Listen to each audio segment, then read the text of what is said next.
tinha feito e disse, puxa, parece que os conceitos vão se desdobrando logicamente uns dos outros, que nem na lógica de Hegel. E isso está idealista demais, esse estilo. Ele jamais imaginou que, então, quando se publicasse os Grundrisse, e agora então a gente tem um texto em português para poder averiguar tudo isso, ele jamais imaginou que a gente ia descobrir que aquele confessado flerte dele com Hegel, né, foi muito mais do que um flerte, sem vergonha. Ele depois confessa um flerte, o famoso, no pós-fácil da segunda edição do Capital. Aqui ele flertou com modo de uma obra, muito mais que flertou, namorou, casou, teve filho, né, e depois só confessou o flerte. Então, aqui nos Grundrisse a gente percebe ao quão longe foi o relacionamento dele com ele. Né? Como, inclusive, ele de fato corrige o estilo de exposição dele, ele depois procura e encontra formas novas de expor, de reexpor, mas nos Grundrisse ele está despreocupado. Nos Grundrisse, por exemplo, existe toda uma lógica do posto, do pressuposto, que é típica da lógica hegeliana. Então, aqui está pressuposto, mas o Capital põe as suas determinações. Quer dizer, esse termo de pôr as determinações é absolutamente hegeliano, até porque a palavra pôr em alemão, que é setzen, né? Setzen, o substantivo correspondente é Satz, que quer dizer frase. Quer dizer, aquilo que está posto, aquilo é uma coisa que é ao mesmo tempo dita, mais ou menos como no Gênesis. Deus disse, faça-se a luz, e a luz se fez. Então, a lógica de Hegel, a dialética hegeliana funciona, então, a coisa é dita. Então, alguma coisa está posta, ao mesmo tempo ela está dita como numa sentença, uma Satz, uma frase. Ela está gesetzt, né? Está posta aí. E o Marx usa exatamente essa lógica. Uma coisa está pré-suposta, como se ela tivesse pré-dita, como se ela tivesse só latente, não tivesse ainda sido explicitada, tivesse ainda implícita, e na hora que ela é perfeitamente desdobrada e aí então dita completamente, ela se determina e acontece. Mas Marx não usa essa terminologia hegeliana à toa. Não é porque ele está num viés idealista que ele corrigiu mais tarde e virou materialista. Nos Grundrisse ele já é materialista. Ele já é materialista desde muito tempo, desde a tese de doutorado dele. Não por acaso ele estudou a filosofia materialista da Grécia Antiga. É que ele está, nos Grundrisse, muito impressionado, à medida que ele vai expondo, ele está muito impressionado com o modo com que a lógica do Capital é uma lógica em que a forma domina a substância do mundo social burguês, que é dado pelo trabalho apropriado pelo Capital. Essa substância, ela só se coloca como pura substância porque ela é dominada por uma forma que lhe é alheia, a forma do movimento da propriedade privada, do movimento da apropriação exclusiva, privada, dos meios de produção, né? pelo capital, né? E é justamente isso que é o capital, é essa apropriação privada, e ao apropriar privadamente, exclui o trabalho da possibilidade de ter algum tipo de controle sobre os meios que o próprio trabalho está utilizando. Portanto, o que vai acontecer aqui é uma cisão fundamental, né? Uma cisão fundamental entre substância e forma. Uma cisão que acontece porque a própria forma domina essa substância. E nessa medida, então, essa forma que domina a substância, mas ao mesmo tempo não é ela nunca a substância. Quer dizer, o capital domina o trabalho, emprega, põe o trabalho para trabalhar, mas nunca ele é o trabalho. O capital é trabalho morto, mas é trabalho morto que se vivifica vampirescamente, para usar uma famosa expressão, né, do livro 3 do Capital, que se vivifica vampirescamente. Então, quer dizer, esta forma que está sempre dominando a sua substância, mas ao mesmo tempo sempre se opondo a essa substância, ela retoma aqui essa inversão completa dos termos de sujeito e objeto, essa inversão idealista que está presente na lógica de Hegel. Então não é por acaso que nesse momento Marx, depois nas suas nos seus prefácios autobiográficos, ele menciona, em algum momento, que nesta época foi uma sorte que ele teve acesso, fazia anos que ele não lia, a lógica de Hegel, teve acesso e deu uma lida aqui e ali em algumas coisas, porque nesse momento ele se dá conta do quanto aquele mundo do qual o Hegel está falando é um mundo invertido. Na cabeça do Hegel, não. Na cabeça do Hegel, o mundo está colocado no seu lugar certo. Mas o Marx vai dizendo, como esse mundo é invertido, mas ele não é invertido na cabeça do Hegel. Esse mundo é invertido na própria lógica que constitui esse mundo, em que a forma domina o conteúdo, em que a forma domina a matéria, a substância, e se impõe à substância. E cria toda uma estrutura formal, e é por isso que é possível falar com as categorias aí da dialética hegeliana. Só que depois, ao longo mais tarde, das suas reelaborações do material, o Marx vai se dando conta que dentro dessas categorias mesmas, posto, pressuposto, sujeito, etc., é preciso introduzir novas especificações, e ele vai fazendo isso, e em grande parte ele abandona essa terminologia toda do posto e do pressuposto. Isso depois dos Grundrisse não se vê mais, não se encontra mais. Já nos textos do começo dos anos 60, né, na parte deles são as teorias da mais-valia, já nessa época, no começo dos anos 60, já não tem mais nada disso. Não tem mais posto e pressuposto. Sempre que aparece uma coisa pressuposto, como se diz dentro da linguagem comum. Né? Isso supõe aquilo, isso é pressuposto, etc. Mas não tem mais essa lógica de que tudo que é, como na lógica de Hegel, tudo que é pressuposto será posto. As coisas são apenas temporariamente pressupostas, porque num mundo em que tudo se determina por tudo está posto por tudo. Então tudo pode ser apenas temporariamente pressuposto. Tudo é pressuposto e tudo ao mesmo tempo é determinado por tudo, portanto tudo é posto por tudo. Nada é apenas pressuposto. Não existe um começo absoluto para a ciência. Tudo está sempre determinado por tudo. Daí então, problema seríssimo para o Hegel, por onde começar. O Marx também enfrentou esse problema seríssimo por motivos quase que opostos aos do Hegel. Né? Eles não está tudo determinado por tudo, quer dizer, está tudo determinado pelo capital no mundo moderno, e agora é preciso começar a expor o capital para uma coisa que seja o capital, mas não seja o capital estrito sensu. E então, depois se dá conta que a melhor maneira era falar mercadoria, como eu tinha falado. Bom, então é isso. O que a gente tem nos Grundrisse, que é muito importante, quem quer entender realmente o pensamento do Marx, não pode deixar de ler os Grundrisse. Né? O que se tem ali é isso. É o que eu até escrevi na orelha do livro, né? Quer dizer, o Marx ali se dá o direito de errar. Ele pode errar bastante, até botei em todo o sentido da palavra. Errar no sentido de que ele fica vagando, né? Ao mesmo tempo ele pode devagar aqui e ali, voltar para o tema, fazer uma pequena digressão. Por outro lado, ele pode errar no sentido mesmo de tentar um caminho, depois ver que não é por aí, tentar outro, aí acertou, dali e continua. Então a gente vai vendo essas tentativas que ele vai fazendo e vai podendo reconstituir, às vezes inclusive com muito mais facilidade. A gente reconstitui os caminhos do pensamento dele do que lendo o Capital, especialmente o livro 1 do Capital, né, em que a coisa está acabadinha. O livro 2 e o 3, as coisas estão ainda em estágio de manuscrito também, mas no livro 1 está lá, acabado, na segunda edição do livro 1. Né? E, enquanto que nos Grundrisse não. Né? Então, os Grundrisse acabam sendo imprescindíveis, e isso o Rosdolsky viu. Quando os caras publicaram os Grundrisse em 1938, na União Soviética, os próprios editores não se deram conta da importância enorme desse texto.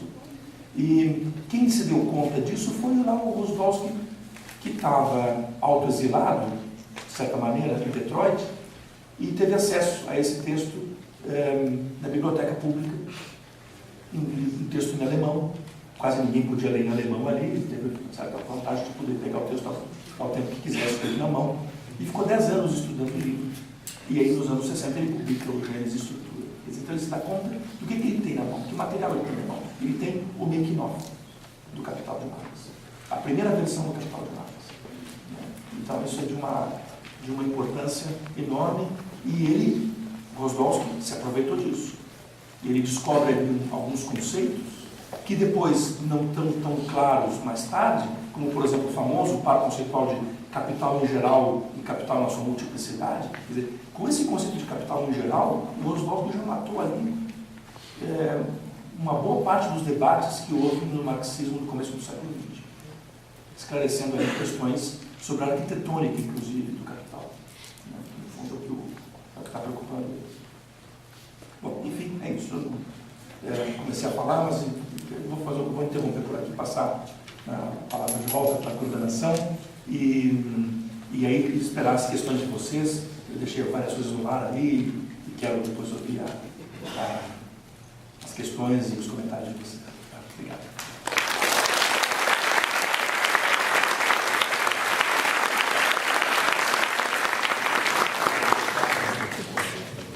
Bem, agora nós vamos, então, passar a palavra para o Mário, que vai também ter de 20 a 30 minutos para a sua exposição. Mário.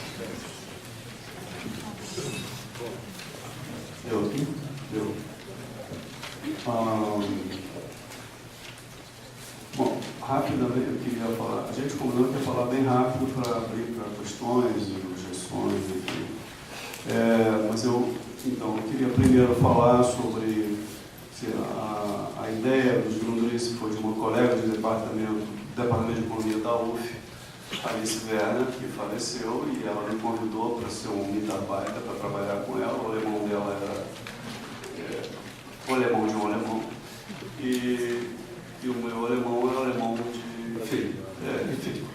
E começamos então a trabalhar por razões pessoais. Ela não pôde continuar, e depois entramos em contato com outro professor alemão, um professor de alemão da UF também, que pegou, mas também por razões pessoais, profissionais, não pôde continuar, e no final das contas fizemos eu e o Nélio Schneider, que também já traduziu outras coisas na Boitempo. Então é isso, então, digamos, eu e o Nélio fizemos cerca de 40% cada um, no total, e a Alice e esqueci agora, desculpa, o outro tradutor fizeram o restante.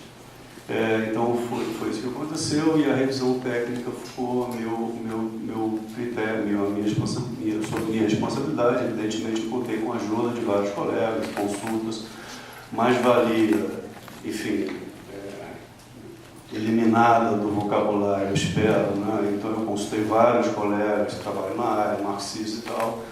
A maioria absoluta concordou que de fato devia ser mais valor e não mais valia. Mais valia parece um bicho, uma planta, né? Uma planta. Só que muitos achavam que, como já era mais valia, já era tradicional, a gente devia deixar, e enfim, aí bancamos e então, problemas técnicos da tradução são de minha responsabilidade. Qualquer xingamento fica dirigido à minha pessoa. Queria agradecer, registrar meu agradecimento à Boitempo, à Ivana, pelo respeito que ela teve pela tradução, pelo trabalho, pelo apoio que ela deu durante todo o processo.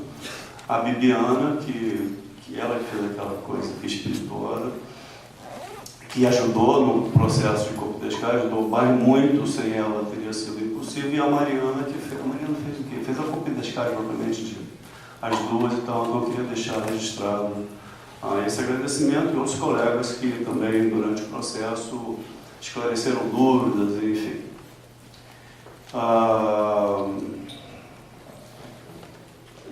Tem que falar agora dos Grundrisse, né? Enfim. Eu estava pensei aqui em falar do Cotrim, que é o cunhado do Brás Cubas, mas não vai dar tempo. Cotrim do Brás Cubas aqui.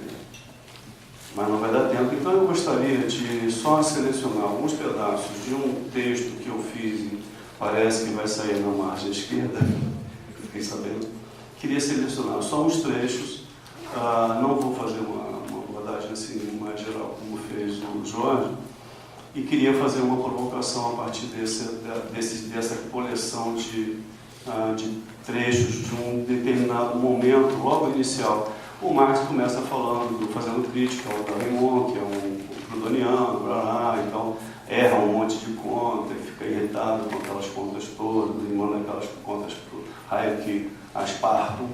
E, enfim, segue adiante, começa a fazer uma crítica à proposta do Raymond de resolver de alguma maneira as crises do capitalismo, na época, que seria uma crise, enfim, monetária, financeira, através de dispositivos, enfim, era uma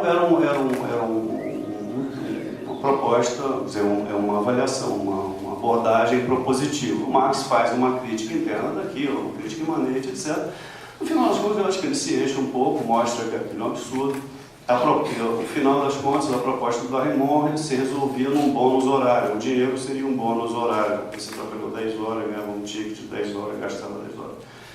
E ele diz, bom, no final das contas, para você ter esse bônus, você precisa um papado da produção. Enfim, aí encerra esse debate e começa a fazer o que eu acho que... Concordo com dizer, claro, ele, no final dos Grundrisse fala, bom, a gente tem que começar pela mercadoria, mas já nesse momento, logo no início, eu penso que ele, quer dizer, não está só a palavra mercadoria, mas ele chega a essa formato de como eu descrevo essa sociedade, como é que eu tento explicar como ela se estrutura, se arma a sua dinâmica, qual é a sua dinâmica, em linhas muito gerais de início. Eu gostaria só de pegar alguns trechos, se vocês tiverem um pouco de paciência, vocês vão ter, porque eu tenho o direito de falar. Então seria assim, tipo assim, seria, então quando ele acaba essa crítica ao Raymond, e como se fosse um corte, né? Como se ele estivesse fazendo debatendo com uma espécie de teoria positiva, e ele encerra aquilo e passa a fazer a descrição do objeto. No meu modo de ver, ele faz isso logo no início. A frase, então, esse pedaço dos Grundrisse, logo no início, eu não tenho aqui a página, mas eu tenho aqui na minha pasta, depois eu pego, na minha mochila. Vem assim: a dissolução de todos os produtos, de todas as atividades em valores de troca, pressupõe, que é a palavra que ele estava, enfim, a dissolução de todos os produtos e de todas as atividades em valores de troca pressupõe a dissolução de todas as relações fixas, históricas, ou históricas, entre parênteses, de dependência pessoal na produção, bem como a dependência multilateral de todos os produtores entre si. A produção de todo indivíduo singular é dependente da produção de todos os outros, bem como a transformação de seu produto em meios de vida para si próprio torna-se dependente do consumo de todos os outros. Então ele está falando aqui que a troca generalizada, né, ela tem como condição, pressuposto no sentido de condição. Eu não sei se depois a gente pode brigar aqui um pouco delicadamente, claro, sobre essa interpretação. Eu acho que é algo que tem que estar posto, tem que ter algo. Se eu estou observando uma troca generalizada, ou seja, a circulação generalizada de mercadorias, eu tenho que pressupor que todas as outras relações de dependência pessoal na produção foram dissolvidas. Tá? Essa é a condição para que você tenha produção generalizada. Num outro momento, ele diz assim, no mesmo pedaço lá dos Grundrisse, no momento, ele diz assim, tem outro trecho, ele diz assim: a troca é uma mediação de extremos pressupostos. Né? Eu não posso imaginar ou pressupor, né, que historicamente os extremos pressupostos são indivíduos que trocam, então, são indivíduos singulares que se esbarram e passam a constituir uma sociedade. Eu não posso presumir indivíduos singulares no início da história, enfim.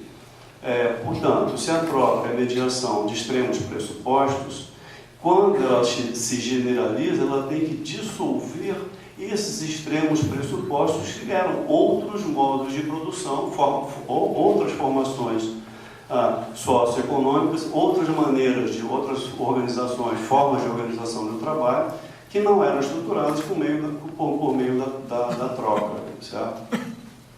Então, seria o primeiro destaque que eu queria fazer desse trecho, né, do início dos Grundrisse. Aí, continuando, vou pular um pedaço, ele diz assim: essa dependência recíproca se expressa na permanente necessidade da troca e no valor de troca como mediador geral. Ele fala aos economistas, vou poupar vocês disso, e depois ele continua: a dependência recíproca e multilateral dos indivíduos mutuamente indiferentes forma sua conexão social.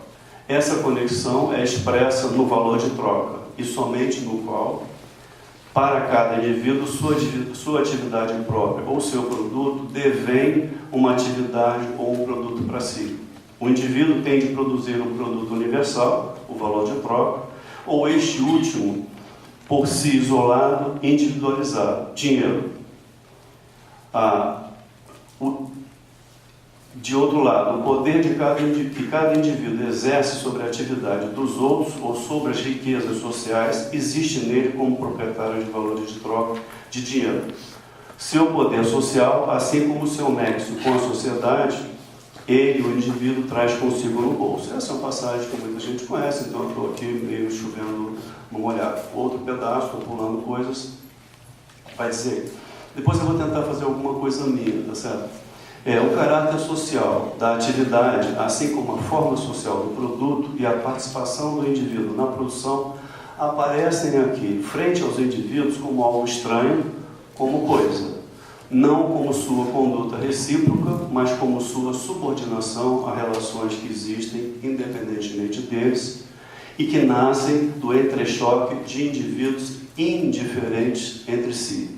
A troca universal de atividades e produtos, que deveio condição vital para todo indivíduo singular, sua conexão recíproca, aparece para eles mesmos como algo estranho, autônomo, como uma coisa. No valor de troca, a conexão social entre as pessoas é transformada em um comportamento social das coisas, o poder pessoal em um poder coisificado. Bom, então isso é praticamente os primeiros. Não sei se o Jorge vai concordar, isso é praticamente uma outra forma de elaborar aquilo que está nos primeiros capítulos do Capital. Queria só falar isso, assim, queria enfatizar, por ter destacado, ao destacar esses trechos, a minha intenção é só frisar o seguinte: ele não está trabalhando aqui com capital, nem com exploração, nem com capitalista ladrão, nem com trabalhador dessa área, zero. Ele está apanhando, só apanhando, tá, essa determinação mais exterior da sociedade capitalista, qual seja, troca generalizada de produtos, esfera da circulação. Ele está apanhando uma sua determinação absolutamente central, que na arquitetônica, para usar uma expressão do Jorge, categorial do texto dele, da interpretação dele, tem prioridade em relação à exploração, à categoria da exploração. Só numa sociedade em que a conexão das pessoas, a sociabilidade aparece algo fora, externo, podem e devem uns explorar os outros, sempre que possível. Enfim, isso é por um lado. Essa conexão, como eu tinha na primeira sentença que eu peguei, que é a dissolução de todos os produtos, de todas as atividades em valor de troca, pressupõe barará. Eu estava querendo aqui, com essa citação, sublinhar uma coisa que não está explicitada, mas é óbvio. A dissolução, a troca generalizada, se ela pressupõe a dissolução de outras relações sociais explícitas, ao mesmo tempo ela coloca uma relação social como a preponderante, talvez, a preponderante, sem a qual você não faz parte da sociedade, que é o trabalho. Então, A troca é uma igualação das coisas, é uma equação de todas as coisas, é uma vasta equação social das coisas, e ao mesmo tempo, por isso mesmo, ipso facto, que é um negócio horroroso, por isso mesmo, é uma vasta equação, igualação dos trabalhos. Significa o quê? O trabalho é a categoria que arma a sociedade. O que, por sua vez, quer dizer, dado isso, a gente pode concluir que somente nessa sociedade o trabalho é uma categoria central. Por isso, talvez a gente possa arriscar a ideia de que a interpretação de que o Marx é contra a centralidade do trabalho, porque é só nessa sociedade que o trabalho é central, porque é o trabalho aqui que arma a sociabilidade. Um outro autor norte-americano, ele diz assim: o trabalho é a atividade socialmente mediadora. É o trabalho, eu acho que por essas citações, essa interpretação tem amparo no Junodrice, eu acho que tem no Capital também, mas já que a gente está também, mas como a gente está falando de Junodrice, eu queria enfatizar isso. Ou seja, nessa sociedade, pelo seu caráter mercantil, a sociabilidade é armada através do trabalho, as pessoas são, em primeiro lugar, e antes de tudo, só existem em primeiro lugar, e antes de tudo, como trabalhadores. Como o Marx disse aqui, que essa sociabilidade é externa e se apresenta para as pessoas como algo externo, como uma coisa estranha, então, a gente poderia também, eu poderia talvez arriscar a conclusão, a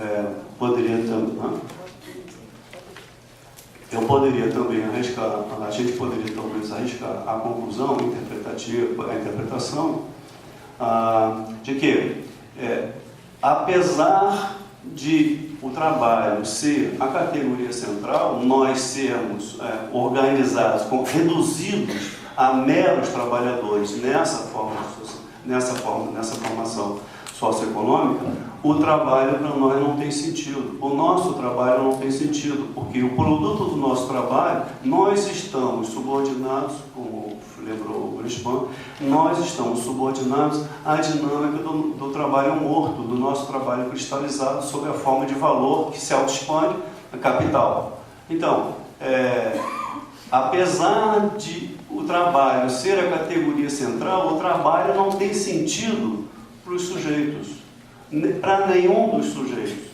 Então, a ideia de que, o trabalhador perdeu o controle do processo do seu processo de trabalho, essa discussão, no meu modo de ver, dadas essas considerações, não teria sentido. Por mais que o trabalhador tenha conhecimento do seu processo específico de trabalho, o trabalho como um todo, a dinâmica da riqueza social como valor, está perdida para os sujeitos, ela não tem sentido. Então, o trabalho que tem sentido, não tem sentido. Então, essas seriam algumas considerações que eu queria fazer, aproveitando a oportunidade para fazer essa pequena provocação, e dizer isso, que ser contra a centralidade do trabalho é ser contra um modo de produção que reduz os sujeitos a meros trabalhadores. Isso, em lugar de reduzir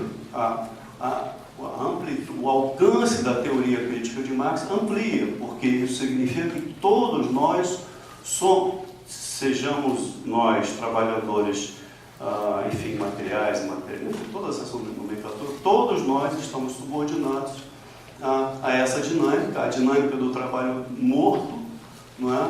Que nos subordina e mais, nos torna. E o Marx, no final, eu na apresentação tomei a liberdade de fazer usar uma longa citação, que seria mais ou menos o fecho do Capital, quando ele tenta indicar que, dada a dinâmica do trabalho morto, de progresso técnico vertiginoso, isso significa que o trabalho vivo é declinante, o que seria ótimo, não é? Só que o trabalho vivo é declinante numa sociedade em que o trabalho vivo é absolutamente central, que os sujeitos só existem enquanto trabalhadores. Então essa é a contradição fundamental que eu acredito que ele expõe ao final do Jurundrice, que foi a citação que eu utilizei. Então você não só tem uma forma de riqueza, valor, que reduz os sujeitos a meros trabalhadores, mas também torna essa condição, ser trabalhador, cada vez mais, digamos, irrelevante. E se você não é trabalhador, se você não tem trabalho, você não tem, no limite, você não tem existência social. Então, eu queria que a gente pudesse, assim, ouvir um pouco respostas a essa pequena, não seria uma provocação, eu, na verdade, acredito nisso. A ideia de que o Marx é um crítico da centralidade do trabalho nesse sentido. Eu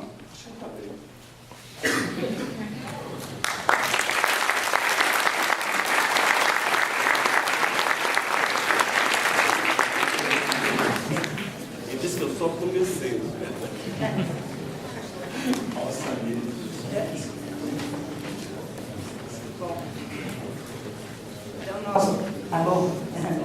Nós vamos agora abrir para vocês, para as questões. Então, quem já quiser falando, já vai levantando a mão, já vai chegando à frente e a gente já vai organizando.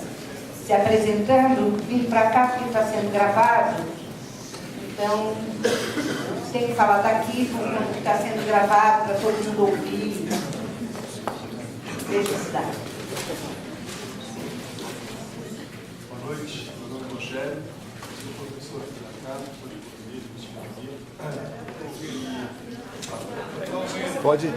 pode pegar, isso, segura o bloco, aí. Tem outro bloco. Tudo bem? Isso. Então, meu nome é Rogério, sou professor de economia aqui da PUC, e a minha pergunta é para o Jorge. Jorge, eu queria entender um pouco melhor essa questão que você colocou do emprego. Em primeiro lugar, dada a lógica, caso veja essa coisa hegeliana, lógica hegeliana e pensar isso em Marx, e mesmo da questão do posto-pressuposto, porque eu estou pensando aqui nos textos do Rui Falso, e eu vejo esses textos do Rui Falso bastante esclarecedores, à medida que ele, justamente, ele vai recuperar nos Grundrisse, vamos dizer, essa lógica hegeliana de trabalhar com um posto, com pressuposto,